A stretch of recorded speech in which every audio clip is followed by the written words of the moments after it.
Hello', হয় কৈছোঁ। আপুনি কোনে ক'লে? ক'ত? ঠিক আছে, আমি গৈ আছোঁ। চৌধুৰী, কওক ছাৰ। এটা ডেড বডি ওলাইছে ডি কে ৰোডত। আপুনি গৈ চাই আহিব লাগে। Okay sir. দিয়ক।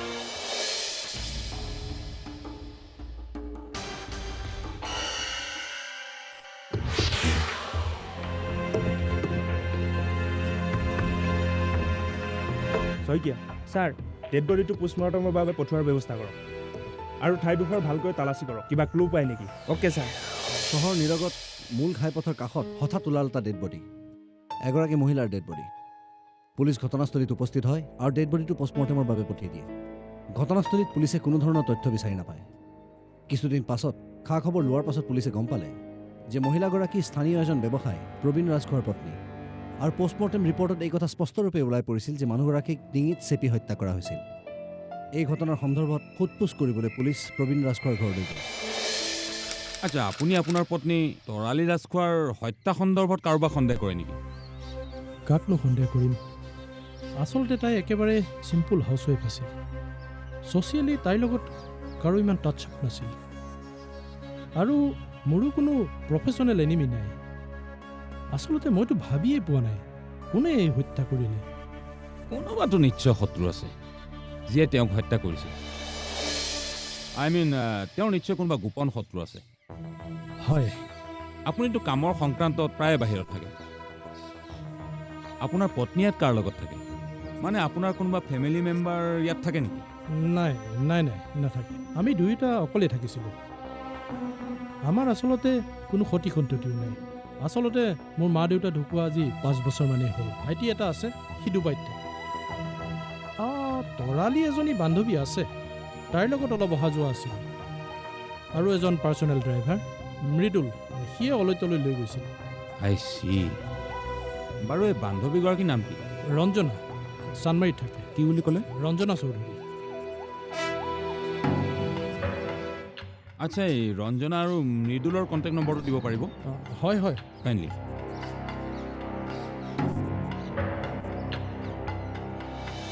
তুমি তৰালী ৰাজখোৱাৰ গাড়ী কিমান দিনৰ পৰা চলাই আছা?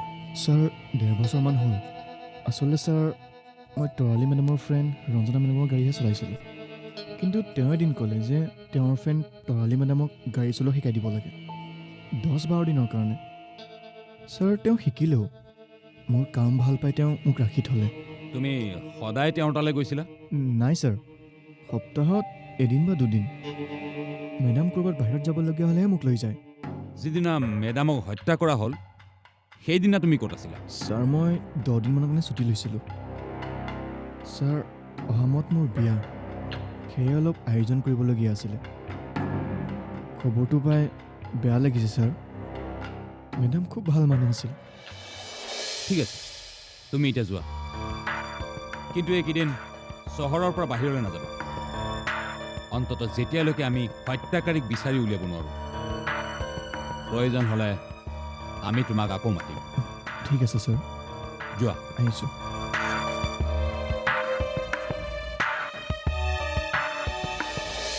পুলিচে প্ৰথম পৰ্যায়ৰ তদন্তত তৰালী ৰাজখোৱাৰ বান্ধৱী ৰঞ্জনা চৌধুৰী, তেওঁৰ ড্ৰাইভাৰ মৃদুল আৰু ওচৰ চুবুৰীয়া 2-এজনক প্ৰশ্ন কৰি কিছু তথ্য আহৰণ কৰিবলৈ সক্ষম হ'ল। তাৰ পাছত পুলিচে তৰালী ৰাজখোৱাৰ ফোনৰ কল লিষ্ট চেক কৰি এটা কথা লক্ষ্য কৰিলে যে এটা নম্বৰলৈ তৰালী ৰাজখোৱাই সঘনাই ফোন কৰি থাকিছিল। আৰু হত্যাকাণ্ডৰ দিনা সেই ফোন নম্বৰটোৰ পৰা তেওঁলৈ 2টা ফোন আহিছিল। আৰু সেই ফোন নম্বৰটো আছিল তেওঁৰ ড্ৰাইভাৰ মৃদুলৰ। পুলিচে সোধপোছৰ বাবে মৃদুলক আকৌ থানালৈ মাতি পঠিয়ালে। নাই ছাৰ, মই তৰালী মেমক হত্যা কৰা নাই। তেতিয়াহ'লে কোনে মাৰিলে? ছাৰ মই কেনেকৈ জানিম ছাৰ? মইতো ইমান দিন ঘৰতে আছিলোঁ। ঘৰত আছিলি যদি কিয় ফোন কৰিছিলি তৰালী মেডামলৈ? কি কাম আছিল তোৰ? মানে ছাৰ চা, চিধা চিধিকৈ সঁচা কথা কৈ দে, নহ'লে কিন্তু পিছত পস্তাবি। ক কিয় হত্যা কৰিলি তৰালী মেডামক? ছাৰ মই আপোনাক কিমান বাৰ ক'ম ছাৰ, মই মেডামক হত্যা কৰা নাই ছাৰ। শইকীয়া, ইয়াক লৈ যাওক টৰ্চাৰ ৰুমলৈ। ইয়াক ভালকৈ এপালি দিলেহে সকলোবোৰ সঁচা কথা ক'ব ছাৰ লৈ যাওক ছাৰ মই নিদোষী ছাৰ ছাৰ মই ভৰি ধৰিছোঁ ছাৰ ছাৰ ছাৰ ছাৰ নামাৰিব ছাৰ ছাৰ মৰি গৈছোঁ ছাৰ নামাৰিব নামাৰিব নামাৰিব ছাৰ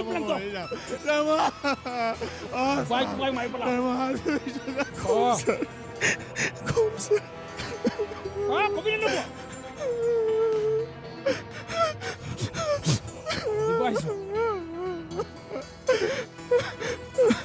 মই বৰ চিনা চাধা ল'ৰা আছিলোঁ ছাৰ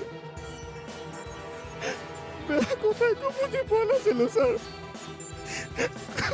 ঘৰৰ একমাত্ৰ ল'ৰা আছিলোঁ ঘৰৰ অৱস্থা বেয়া কাৰণে মই সৰুতে পঢ়া শুনা বাদ দি গাড়ী চলোৱা কামকে শিকিছিলোঁ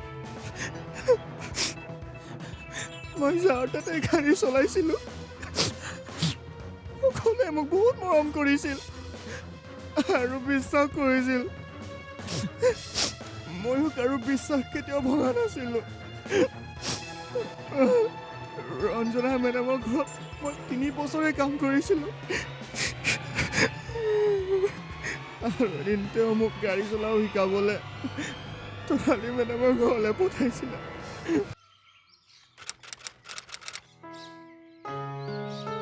মেডাম তুমি মোক ৰঞ্জনা মেডামে আপোনাৰ তালৈ পঠিয়াইছে গাড়ী শিকাবলৈ অ' তোমাৰ নামটো মোৰ নাম মৃদুল ঘৰ ক'ত মই ইয়াতে ৰুক্মিণী নগৰতে থাকোঁ আমাৰ গাড়ী 2-3খন আছে কিন্তু মইহে চলাব নাজানো শিকিম বুলি শিকাই হোৱা নাই সময় নিমিলে দেখোন এইকেইদিন মই অলপ ফ্ৰী হৈ আছোঁ সেয়েহে মই ৰঞ্জনাক কথাটো কওঁতে তোমাৰ কথা ক'লে মই তোমাক পঠিয়াই দিবলৈ ক'লোঁ আচ্ছা মই কেইদিনমানত শিকিব পাৰিম বাৰু সেইটো আপোনাৰ ওপৰত নিৰ্ভৰ কৰিব কিছুমানে 4-5 দিনতে শিকে আৰু কিছুমানৰ 10-15 দিনো লাগি যায় আৰু কিছুমানৰ 1-1.5 মাহ লাগি যায় মোৰ বা কিমান দিন লাগে হৈ যাব এসপ্তাহমান পাই যাব আচ্ছা তুমি তেতিয়াহ'লে কেতিয়াৰ পৰা আহিব পাৰিবা আপুনি যদি বিচাৰে মই কালিৰ পৰা আহিব পাৰিম ঠিক আছে তুমি কাইলৈ ৰাতিপুৱা 7মান বজাত আহি যাবা হ'ব মেডাম চাহ খাবা চাহ আহা ভিতৰলৈ আহা আহা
তৰালি মেডামক গাড়ী চলাব শিকাবলৈ গৈ মই প্ৰথম দিনাই গম পাইছিলোঁ তৰালি মেডাম অলপ বেলেগ ধৰণৰ ৰঞ্জনা মেডামহঁতৰ দৰে নহয় প্ৰথম দিনাৰ পৰাই মোক তেওঁ আকৰ্ষিত কৰিব বিচাৰিছিল অতি সোনকালে আমি ইটো সিটোৰ মাজত মিলি গৈছিলোঁ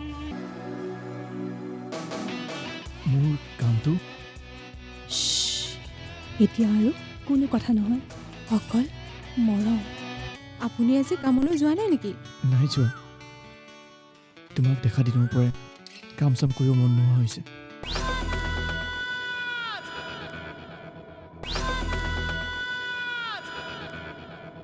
আহাচোন আহা এতিয়ানো ক'লৈ যোৱা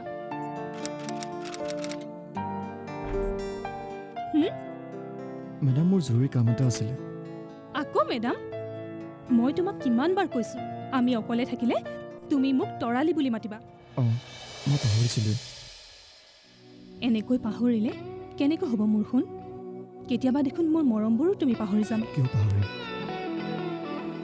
কেতিয়াও নাপাহৰোঁ সঁচাইনে সঁচা তেতিয়াহ'লে আহা আজি তোমাক আৰু মৰম কৰি দিম তেতিয়াহ'লে তুমি আৰু মোক কোনো দিনেই নাপাহৰা আহা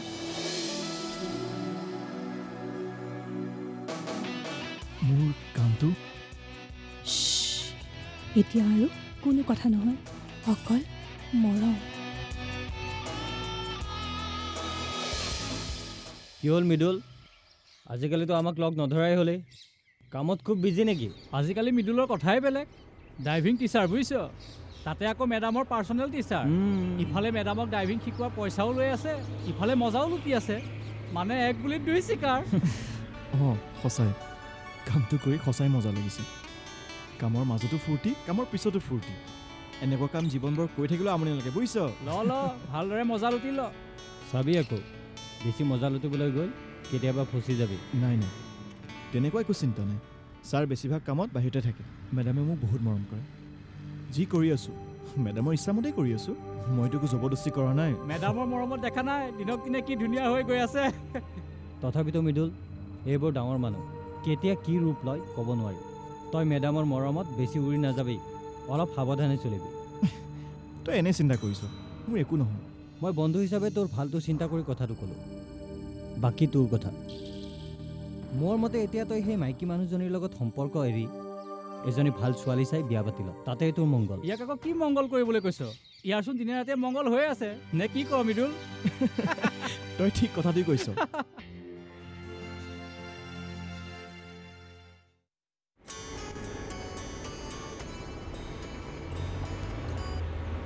হেল্ল' মেডাম মৃদুল ক'ত আছা তুমি আজি নাহা নেকি মেডাম আজি আহিব নোৱাৰিম মেডাম মোৰ লগৰ এটাৰ ভনীয়েকৰ বিয়াও এখনো আছে মই তাতে যাব লাগিব বাদ দিয়া বিয়া চিয়া মোৰ ঘৰত মই তোমাৰ বিয়া পাতি দিম আহা মানে মানে কিন্তু কিম্বা সকলোৱে বুজি পাবা কিন্তু তুমি ইমিডিয়েট মোৰ ঘৰলৈ আহা আৰু তোমাৰ কাৰণে মই এটা গিফ্ট আনি থৈছোঁ আহা কিন্তু কোনো কিন্তু নাই এতিয়াই আহা আহিবানে ঠিক আছে মেডাম মই গৈ আছোঁ কিন্তু মই বেছি সময় থাকিব নোৱাৰিম হ'ব দিয়া আহাচোন তুমি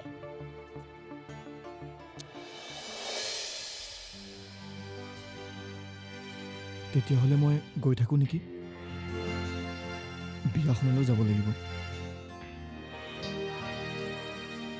ইমান খৰধৰ কিয় কৰিছা জান মোক মৰম কৰি মন ভৰি গ'ল নেকি সেইটো কথা নহয় মই তোমাক আগতেও কৈছোঁ যি কৈছিলা এতিয়া আহিলাই যেতিয়া এনেকৈ যাবাগৈ নেকি প্লিজ আজি যাবলৈ দিয়া চুপ আৰু একো নক'বা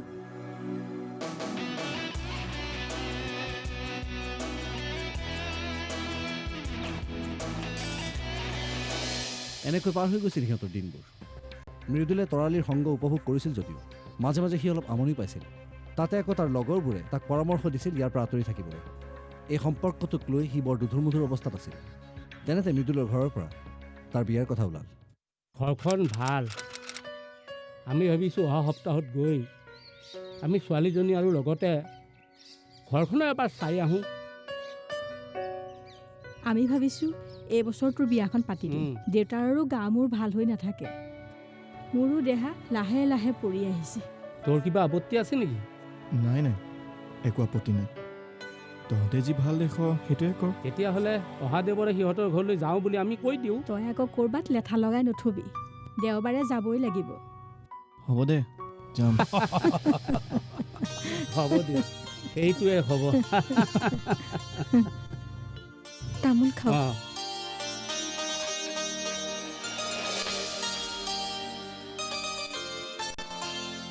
হ'ব দিয়া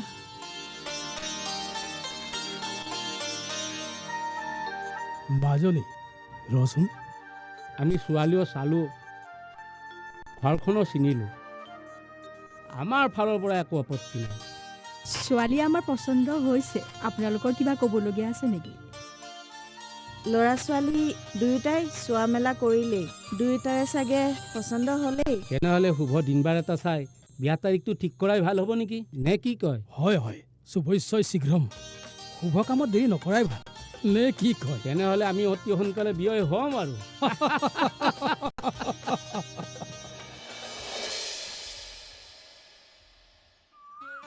হেল্ল' হেল্ল' মানসী কি কৰি আছা?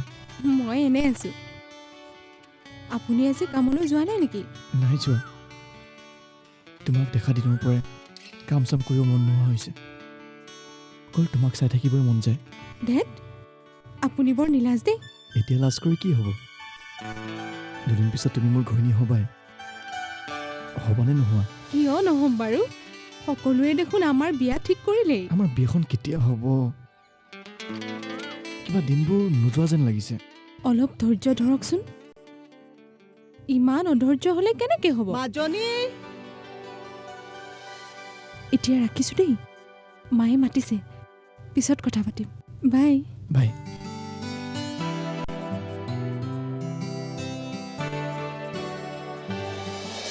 এফালে মৃদুলে মানসীৰ সৈতে এখন সুখৰ সংসাৰ গঢ়াৰ সপোন দেখি আছিল, আৰু আনফালে তৰালি তাৰ ওপৰত খঙত জ্বলি পকি আছিল। সি বহুদিন কামলৈ যোৱা নাছিল, আৰু এদিন তৰালিয়ে মৃদুলক জোৰকৈ মাতি পঠিয়ালে। মৃদুল, আজিকালি দেখোন তোমাৰ খবৰেই নাইকিয়া হ'ল। ক'ৰবালৈ গৈছিলা নেকি? মানে মেডাম, মই আপোনাক কথা এটা কম বুলি ক'বলৈ পৰা নাই। কি কথা? মানে মেডাম, মা দেউতাই মোৰ বিয়া ঠিক কৰিছে। কি ক'লা? বিয়া? তোমাৰ বিয়া?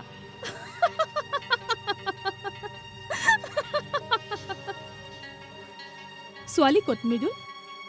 কি নাম তাইৰ? ঘৰ ধাৰাপুৰত। তাইৰ নাম মানসী মেডাম। আৰু মানসীৰ লগত বিয়াৰ সপোন দেখি দেখি তুমি মোক পাহৰি গ'লা মোৰ মৰমত। মই আপোনাক পাহৰি যোৱা নাই মেডাম, কিন্তু এইবোৰ বেয়া কথা হৈছে। বেয়া কথা? কোনবোৰ মৃদুল? যিবোৰ আগতে আমি কৰিছিলোঁ মেডাম। বাহ, মানসীয়ে দেখোন অতি কম দিনতে তোমাক বহুত কথা শিকাই দিলে। মানসিক এইবোৰৰ মাজত নানিব মেডাম। বাহ, কি প্ৰেম! এয়াহে সঁচা প্ৰেম।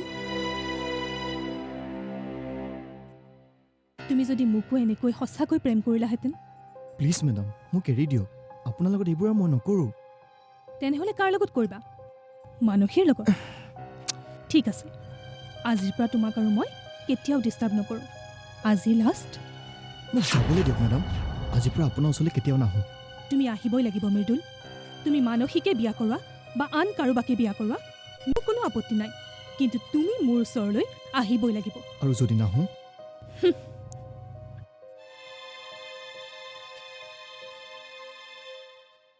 এয়া চোৱা,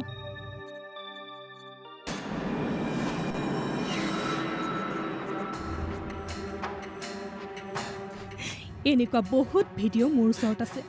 প্ৰয়োজন হ'লে মই সকলোকে দেখুৱাই দিম। মানসীকো।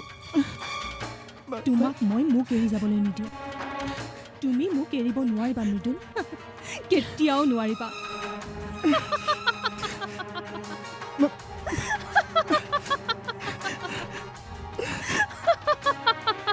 কেইদিনমানৰ পিছত মই তাইক ফোন কৰিলোঁ, এফালে ফুৰিব যাম বুলি। মই ৰাস্তাতে তাইক উঠিম বুলি ক'লোঁ। তাই আহিল আৰু মই তাইক লগত লৈ আগবাঢ়ি গ'লোঁ। ক'লৈ যাবা মৃদুল? ব'লাচোন।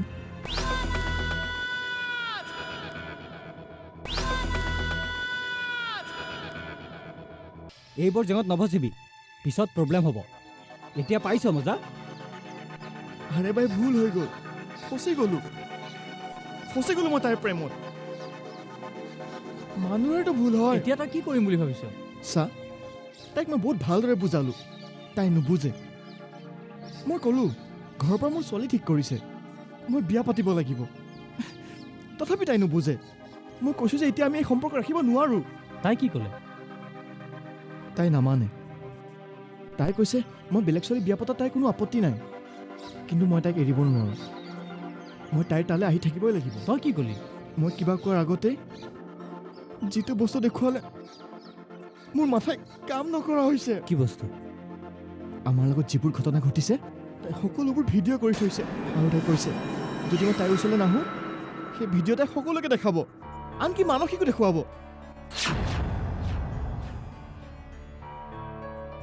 চা গোকুল, যাদৱ, তহঁতে দুজন মোৰ সৰুৰে বন্ধু। এই বিপদটোৰ পৰা তহঁতে মোক হেল্প কৰিব লাগিব।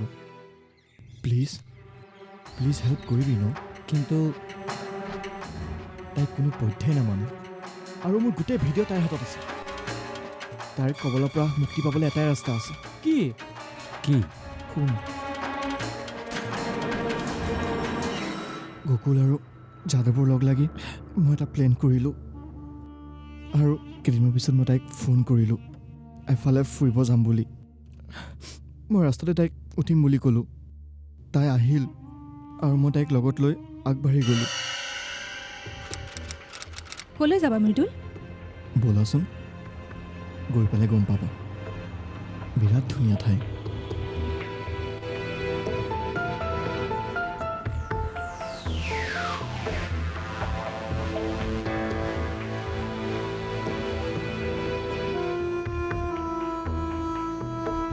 গকুল, যাদৱ,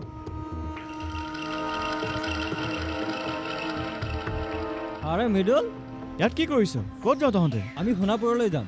এঘণ্টা ধৰি বাছৰ কাৰণে ৱেইট কৰি আছোঁ, অহাই নাই। অঁ, এটা কাম কৰ, মই এইফালে গৈ আছোঁ, আমাৰ লগতে বহ, নমাই দিম সিফালে। মেডাম, ইহঁতে মোৰ সৰুৰে লগৰ, আপুনি বেয়াটো নাপায় ন মেডাম? নাই, কিয় বেয়া পাম? ঠিক আছে, তহঁতে বহ।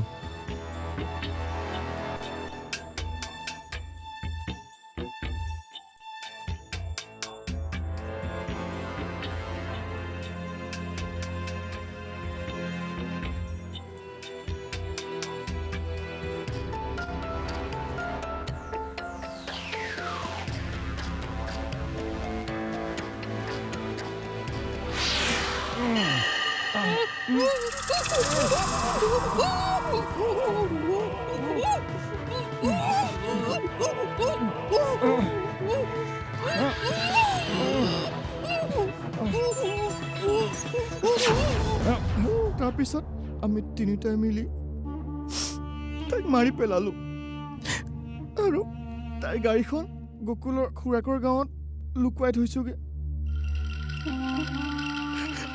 মই বেয়া মানুহ নহয় ছাৰ, মই বেয়া মানুহ নহয়। তাই মোৰ জীৱনটো শেষ কৰি পেলালে। জখিনীয়ে মোক হত্যাকাৰী বনালে। মই বেয়া মানুহ নহয় ছাৰ।